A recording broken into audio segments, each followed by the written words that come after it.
Do you want to eat healthier, switch careers, maybe just make a relationship better? How do you actually achieve those changes and make them last? Author Blumenthal is here to help us out this morning. She's just written a new book called A Whole New You. So that might be what some people are thinking about this time of year. It's a perfect time of year. It is. I kind of hate New Year's resolutions, the idea, because it's just one time a year. Why not do it every day? Sure. But how do you know you need to change? What are some signs that something just might be off?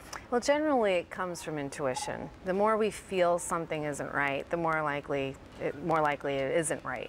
A lot of us can see different types of signs. We have what I call rational signs, which are sort of data's right,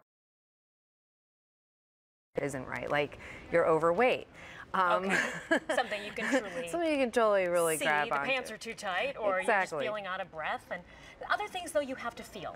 That's right. The emotional signs are, I think, what are first of all harder to distinguish, but also are most important because those are really based more on intuition. What are some things that we do that sabotage our ability to change, that stop us before we even start? Right, we get stuck, and I basically call them roadblocks. You know, there are a lot of different types of roadblocks we can experience, but I think there are three in particular that I find most people really hit, and one is fear, where you're so focused on the worst case scenario of the future that you can't take that chance or that risk to make the change. Another one is regret, living in the past, not really focusing on the future or the present, but really worrying about all the things you did wrong in the past and how it's going to affect the rest of your life. And then the third one is indecision, when you're confronted with great choices, but you don't know which one to make, so you just don't make a choice, and then you just stagnate. And this book gives you some tools to sort of address those different problems.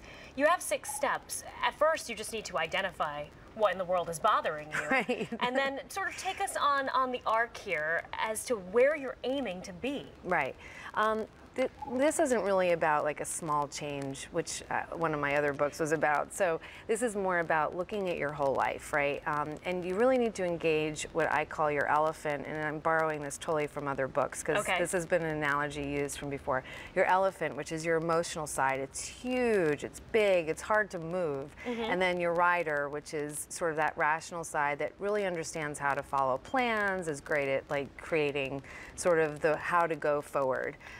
And so in the beginning, we really focus on that emotional side, the elephant, like really engaging it so that it's super on board, ready to take action. And then slowly the rider comes in to help you manage what you want to change and create a plan. And then both have to be engaged at the end to really make it happen. So you have to start, it sounds like you're saying, by just really checking in with yourself and being honest about what it is that's bothering you, where you could be better. I like that you give examples too. You had the 7 habits of highly effective people. That's always good. There's always that person you know. How do they do that? Why are they so happy all the time? And you definitely have some examples about that. What do you think are some of the keys to being effective? What is an effective person? Yeah, again, really engaging that emotional side. The 7 habits was a great resource because it really focused. There's 7 habits, but the beginning, sort of like what I've done, is it focuses on self-mastery, and really to understand yourself is the way you're going to make the most authentic change for who you are.